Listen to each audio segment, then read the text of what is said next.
What if you could give away over $1 million to your favorite causes? And what if in the process, you could build massive wealth for not only you and your family, but wealth and equity for your community and the people that they care about? I know it sounds like a social work pipe dream, but that's exactly what Kymber Menkiti and her company with her husband, the Mankidi Group, have been doing since they started doing business in 2004. And under Kymber's leadership, her team brokered sales of over $1 billion with a B in residential real estate for over 1,000 first-time home buyers, and in the process impacted lives for generations. Now, in this conversation, you're gonna meet Kymber and you're gonna hear about her background in social work, what drives her hustle, and how her social work training actually gave her an advantage and helped her to build wealth in the real estate industry. You're also going to hear her advice on what to do to start moving your wealth needle in a powerful direction and what wealth creation can look like when you build it through real estate and investing. Now, I cannot thank Kymber enough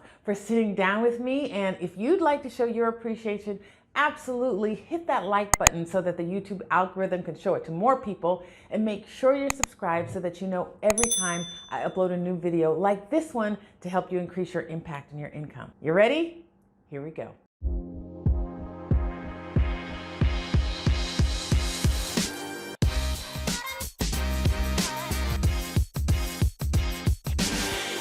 Hi, Kymber Menkiti.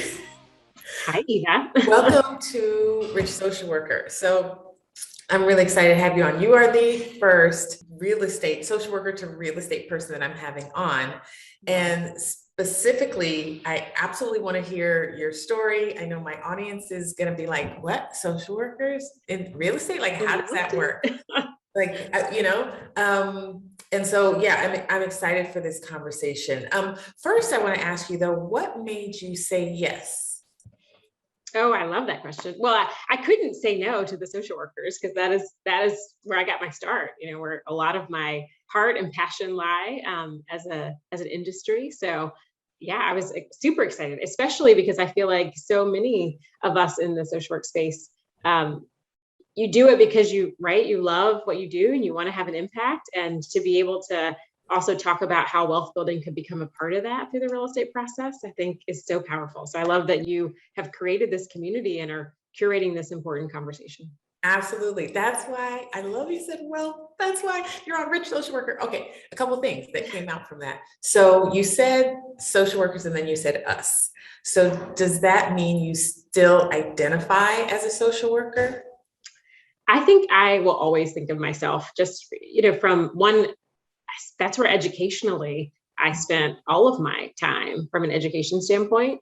And I think a lot of what I do, because I got into the real estate world in 2007, which if you were tracking what was happening in 2007, the market had just been crazy hot, kind of what we're experiencing right now. And it had just crashed, right? The bottom had fallen out. And so when I got into the business, I was using really more social work skills than anything else, because I was sitting down at people's kitchen tables talking about how they were going to lose their homes and how they were going to have to short sale and destroy their credit and really rebuild their lives. So that is very much, right, a much more direct, right, different conversation than the conversation you get to have today, which is like, you have 30 offers and your house is going to sell 100,000 over the list price.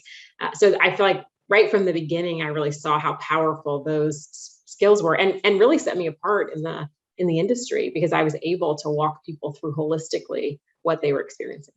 I love that so much. Can you talk a little bit about your journey as a social worker and then into real estate? Yes. So I did my undergrad in social work at James Madison University and got a bachelor's in social work, and went straight to Bryn Mawr to do a master's in both social work and law and social policy. So I did a double master's there. And during that time, I did my internship right in Philadelphia, downtown Philly, with really looking at girls who were exiting the foster care system. That specifically was an area that really interested me. And, really the number one, like top 3 things at the high of that list was housing, right? Because they were exiting foster care, and many of them actually had some of the capacity to take care of their children or to be independent, but housing was a major block. So that was sort of the first time that I saw this housing anchor early on, right, as I was just launching into my career. And then I jumped right in got an opportunity back in DC to really dive into social work in the charter school network, doing some school-based social work, and sort of expanded that. Met my husband, who we both met in the nonprofit world at College Summit in Washington, DC. And so a couple years in, he really saw that the intersection challenge in the nonprofit space of being able to kind of fund what you know is important, because you kind of have to be looking constantly for other people to decide it was valid. And so had this idea to really use real estate as a leverage to create a social impact business, which today is, very much a mainstream social entrepreneurs. But, back in 2004-5, that was sort of very much still an emerging concept. So launched the business. He launched the business in 2004, and with the idea that we would use real estate as a vehicle to impact communities, sort of the working mission. And so in 2007, right after we got married, I joined him on this idea that we were going to really at the time just use a brokerage business, right? Buying and selling real estate to help transform lives and careers and communities through real estate. And I did it part-time. So I was still doing social work full-time. And I was helping people, right, buy and sell. And that just sort of really started to become very much, right, dual career is a word in the real estate industry, but it really just means you have 2 full-time jobs, which is challenging. So at the end of that school year, I transitioned full-time, thinking honestly that it would just be a couple of years. I would help him get the business started, and then I would jump back in, because I sort of felt very fortunate that I found so early a career that I loved and I was really passionate about. And then I started to see the impact that I could have in communities and sort of the path in social work by being a business owner. And so, we launched a foundation a few years into the business being operational. I'm able to now sit on boards of some phenomenal organizations that provide social work and direct service to our community. And so I realized that being an entrepreneur and a business owner in my community, that allows me to support both financially, but also with my time and resources, a number of really amazing organizations in our city. The social worker, the 20-year-old social worker in me that is like imagining what her social work career could be is like a kid in a candy store. Like you're talking about the social work dream, right?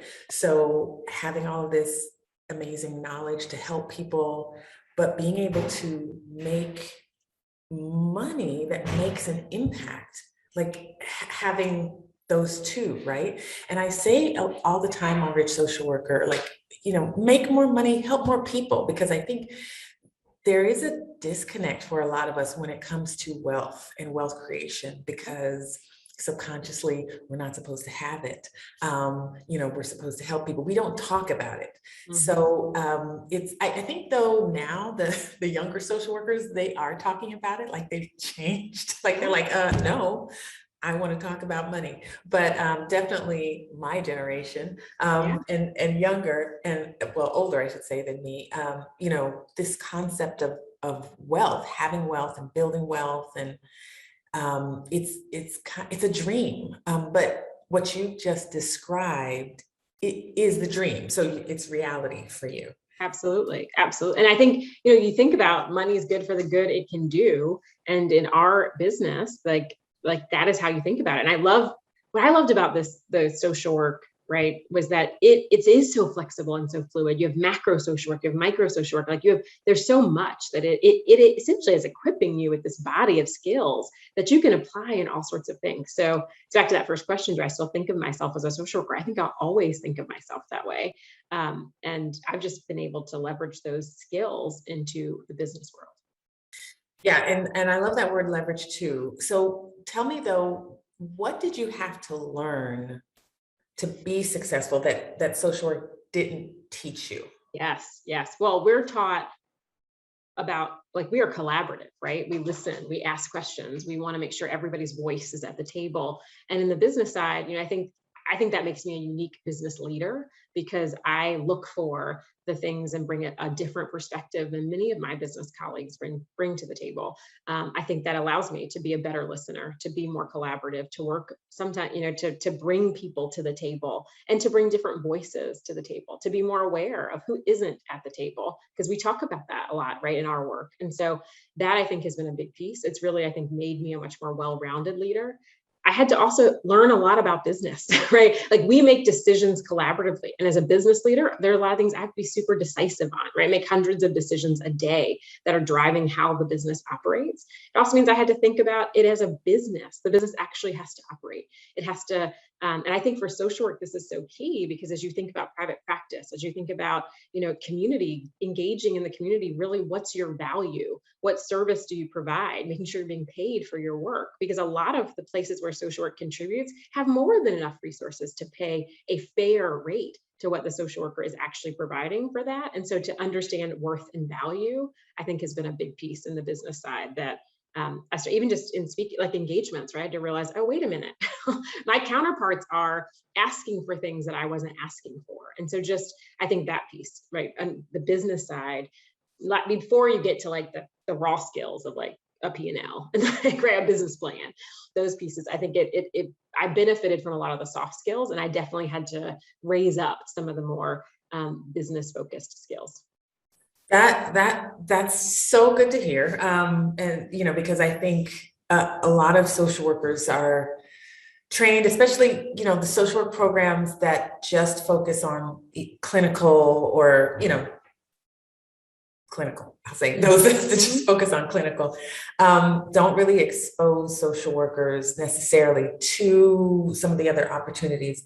Not to say that we all don't know that there's macro and meso that's available as well, but I think what that translates into is a thinking that what we know is what it is.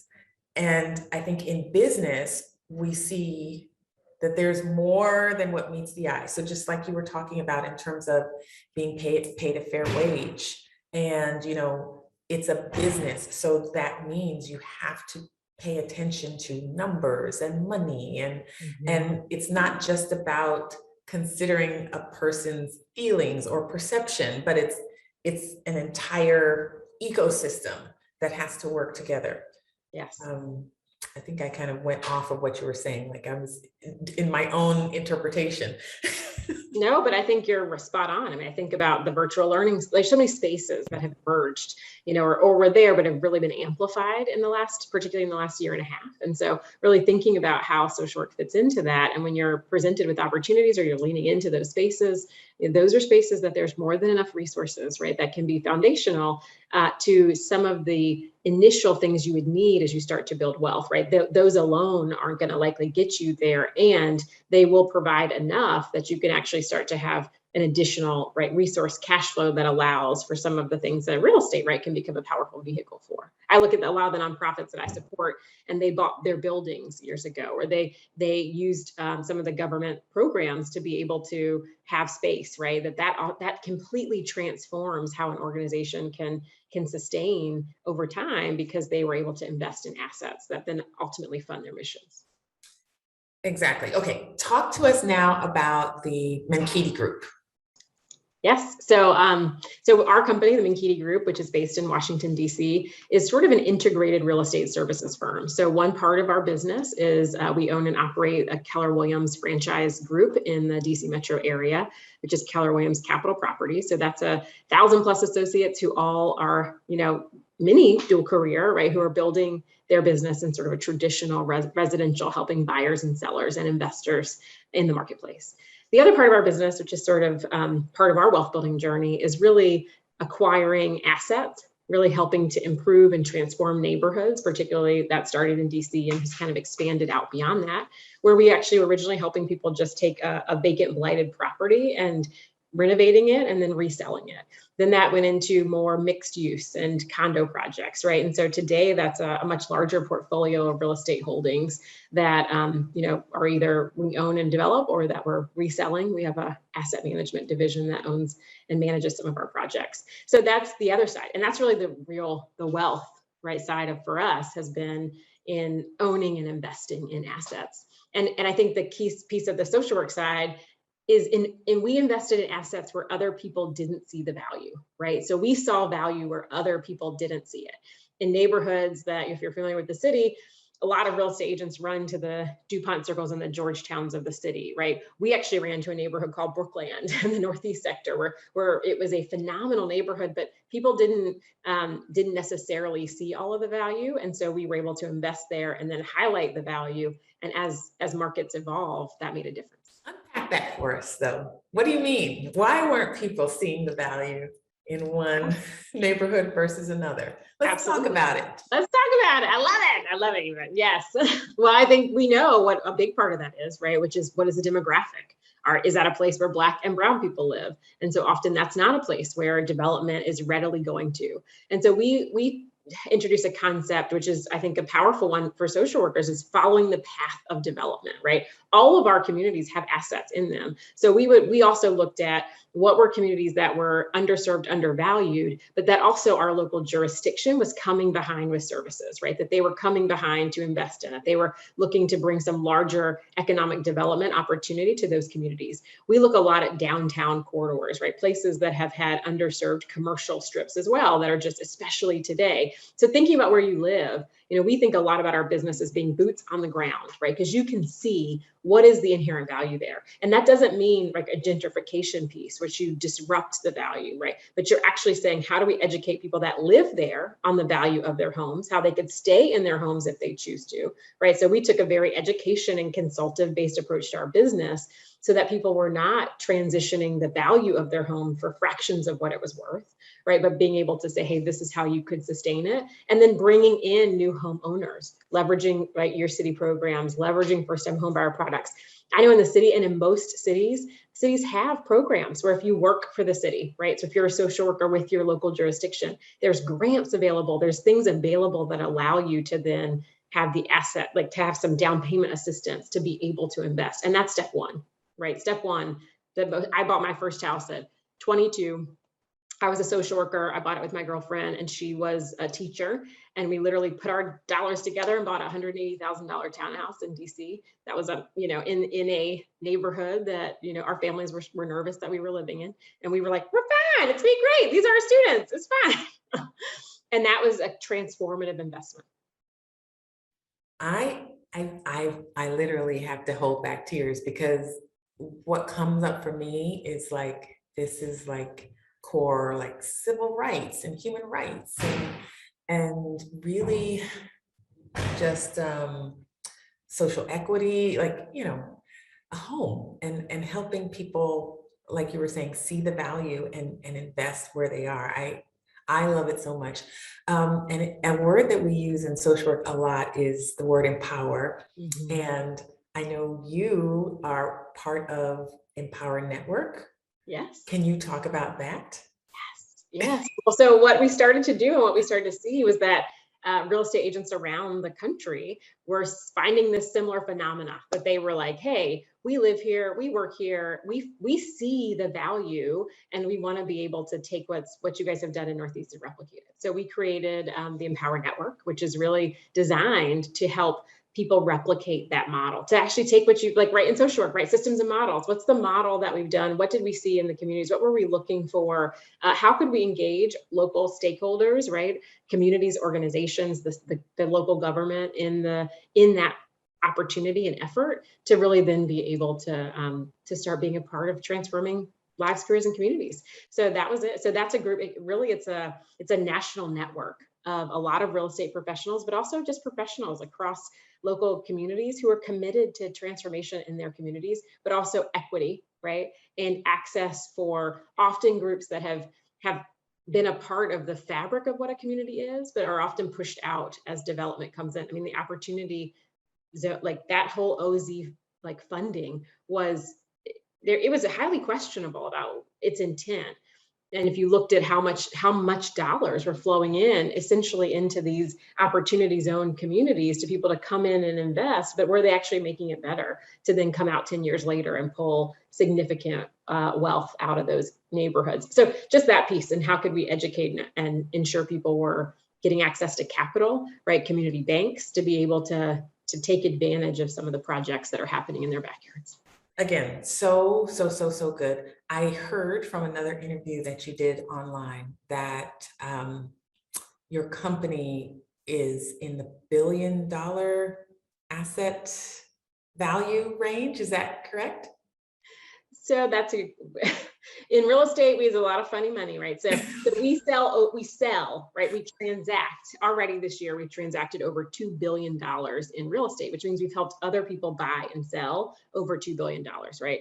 So means we're part of those transactions, right? We actually, when you think about that, there's all sorts of margins and how those businesses operate. A lot of our brokerage operations flow back out the door because our agents are independent contractors and they get to maintain what we then call gross commission income.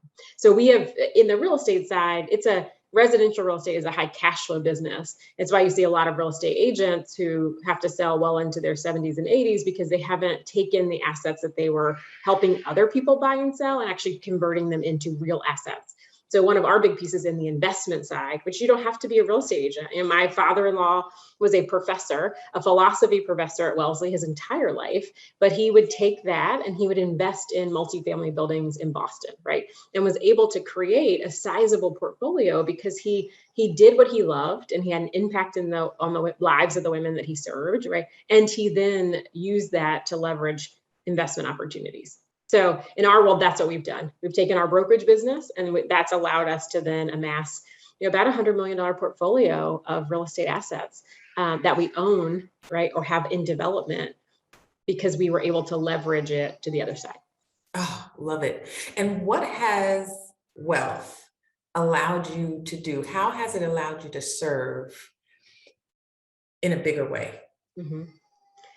Yeah, it allows so much of the work that I think happens in the social work space is determined by either donors, right, who are deciding what our organizations should do and who they should support and how they should support them, or our government agencies that are also then deciding what we should do and how we should do it and how we should report on it. And so it's allowed that freedom to be able to support the work of good organizations, to help them scale, to help them develop, to help consult them on the business side, which, I think in my limited view, when I got started, I imagined I'd go back into a school or I'd go back into a nonprofit and I'd help that one nonprofit grow. And our ability, we've been able to donate over $1 million, to organizations. And that's because, right, our business has created that and that creates that opportunity. I've been able to work with other groups of women to then start to support organizations that support, the work that women are doing. So it has created that, which I don't think I would have, that wasn't part of the way that sort of narrow thinking I was when I was 20 years old coming into social work and thought, hey, you're just going to have to always go find the person who thinks that what you're doing is good work, as opposed to becoming that person and funding the work that is having an impact. And follow-up question, how has having wealth supported your well-being?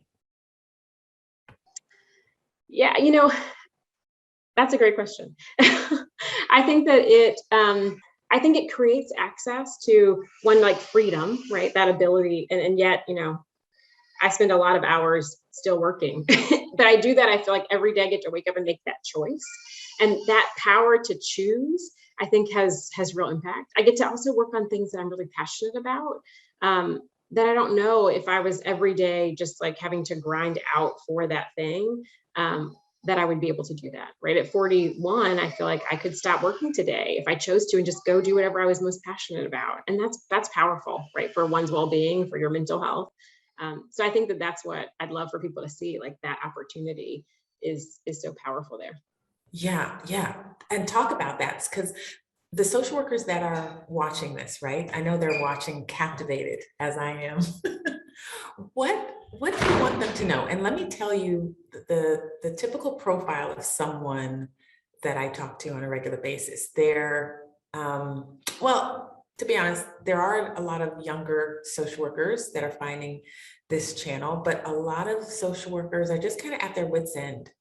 And they kind of went into this profession, wide-eyed, very hopeful, graduated that way as well, but maybe over the years, it's worn on them. And, especially through the pandemic, a lot of them have been working and are really kind of questioning whether or not, they've made a mistake or what else there is. Do you have any thoughts for that viewer that might be watching right now? Yeah, I think where a lot of people are there, right, across industries. And I think the key is to know that those skills can be utilized in all sorts of directions. So it may be that where you are right now actually isn't right the place that's going to get you where you want to go. And looking for that, do you have enough extra space to be able to build that out? But I think that knowing that we actually have some of the most, right, as somebody who has this degree, I feel like I can say that, right? Like, I think the skills that we get both educationally, but also on the ground are so powerful, not just in our business lives, but in our personal lives. We just have to apply it in a different way, to think about that orientation differently, that it actually allows you to network and to connect on a deeper level. And that's often the first choice, like, right, opportunity. Who are you being mentored by, right? Who are you engaging with in a way that's going to change your exposure? You know, we often talk about your net worth is determined by your network, right? So who are the other people around you? These conversations that you're having, right? Who are those people that are part of that journey with you, so that you actually can, if the answer, right, 40% of our workforce is transforming right now, post-pandemic, right? Or even post-pandemic, whatever, wherever we are right now, whatever this is called. But 40% of people are waking up and saying, wait, whoa, this isn't, there's something different I want here. And I think, you know, I'm an example that you can go in all sorts of directions in our industry that can create real change. Yeah, and I love that you brought up your network is your net worth, or your net worth is in your network. I've heard it both ways. Not within the social work space, definitely within the business space. And I've shared on the channel before a video about like a mastermind and just getting out of the social work bubble, because I agree that, you know, social workers, we're great, but we, you know, we're skilled in a certain area, and wealth building isn't one of those things that we're taught. So it matters, and it's worth, you know, looking outside and really connecting with others who can help you on that. First, I think it's a learning journey, and then it's that implementation journey, right? And what we're amazing at is gathering resources. So know that in your communities exist resources that you could take advantage of, that can create, at the first domino, home ownership, right? At a second domino, investment opportunities. And so I think looking at that and thinking like that, like, where can you take the amazing body of work and skill that you have and apply it? And then look for people that have been succeeded in that and begin the process of changing and shifting the room that you're in some of those spaces, to get into some different conversations. Because I think that is a big piece of it. It's a different conversation. So sure, we don't talk about money because we don't have it, right? Like we're not talking about it. So, you know, like, versus getting in rooms where they are talking about it, because that's how you make more of it. Exactly, which is why I'm so glad you're in this room with me. All right, so I've got some questions from viewers, members of the community. And like I mentioned to you privately before, I found you because one of the members of my community showed me you, and she said, this is who I want to be like. I want to be just like her. She's amazing. And I was like, social worker doing real estate. Okay, I gotta have her on the channel. So that was Sandia. And Sandia, she's really nervous about taking her real estate exam. And she had a question for you. And she had a couple questions. I think we've answered some of them already. But she asked, were you fearful that in real estate, they would view you differently because of your background in social work versus having a background in real estate or finance or business management? I think that's where she is right now. So could you speak to that? Yeah, I leaned really heavily into that as my network, right? So my sphere of influence, which we often talked about in the real estate world. And so I started with first-time home buyer seminars, right? I just started with an education base. I took the skills I had and I let those be my strengths. And so that actually created, in the beginning, that was the base of our business. And those first-time home buyers went on to be sellers and went on to be investors, and are today some of our strongest advocates and our wealthiest clients, right? Because they said, okay, I can do this, right? And they came in, we took that very educational based approach. So I don't think so. I think people in your sphere network, right, want to support you. They want to lift you up. And I think you lean into who you are, right? I think that authenticity around it, you just have to be willing to put yourself out there and go with the space, because you have a lot of knowledge and skills to bring to the industry that are unique and valuable. I think teachers and social workers can make some of the most phenomenal real estate agents. Yeah, excellent. And Yvette had a question. She had a lot of questions, I think, about like buying and selling. But um, can you give us some insider tips, as it were, when it comes to like, okay, what do we need to do to kind of, make sure we are on the right side of or that we have an advantage, I suppose, whether we're buying or selling real estate, and just to kind of start to educate ourselves around the opportunities that are available in real estate. Yeah, there's so many. I mean, I think really go with what you know. If there's communities that you are already living in and working in that you're familiar with, those are great places to start. A lot of real estate transacts off the market because people have estate homes that they want to sell and they want to keep in a family or a friend of a family. That's a great way to get in. So I think really letting your network know that, hey, I'm looking to buy something, I'm looking to invest in something. And then I think talking to those local banks, right? Getting a great local lender. That might be the next one, right? The rich real estate social worker who would turn to lender to find those programs. There's so many programs and products, and we advise a lot of those programs are administered by counselors and social workers. There's in our area, there's something called HAP, right? Which is like our HPAP program. There's NACA. Like there's a lot of programs that are designed to take a workforce housing, right? That kind of middle income and help elevate them into home ownership. So I think that's the place to run to and use some of those tools and resources. FHA, there's a lot of products. We think you need 20%, you don't, right? So VA 100%, FHA 3.5%. So there's a lot of options out there that would allow you to just break down that first domino. And in a lot of our markets in the last year, we're seeing crazy appreciation. Don't let that scare you, because the market kind of goes up and down. So if you zero in on an area that you already are familiar with, that also I think really expands your opportunity. Okay, thanks for that. So now I know you're not the typical entrepreneur that I interview on the channel, because those entrepreneurs, they have maybe products to sell. But I can imagine a lot of my viewers will either want to follow you or get in touch with you or learn more about you. Is that something they could do? And if so, where? I love it. Yes. So definitely you can find me on Instagram, as I literally, can you tell how active my Instagram is? As I have to look it up real quick to make sure I give you the right one. So it's Kymber Menkiti, just my name, Kymber, Kymber, Menkiti, Menkiti. Just that's probably the best place to find me, follow me. There's a lot there. You can get to all of our websites from there. I teach a lot of classes and do a lot of different things that are specific into the real estate industry. Yeah, so that's a good place to start. Thanks so much, Kymber. Any parting words for our viewers today? Yes, I love this. I mean, this is such an important conversation. I think embracing the power of this conversation about money, something as simple as using a tool to track your net worth, right? And I'll post that on my Instagram page. So there's a lot of tools that we use that are just really basic.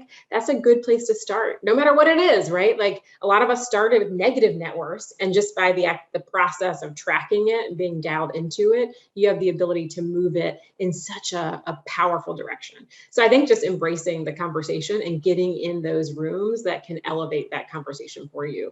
But you have all the skills, right? You are in an industry, you are in, I think, a profession that gives you the powerful foundation to launch into whatever you want. Absolutely. Thank you so much, Kymber, for being here. And thanks, viewers, for watching. We'll see you next time.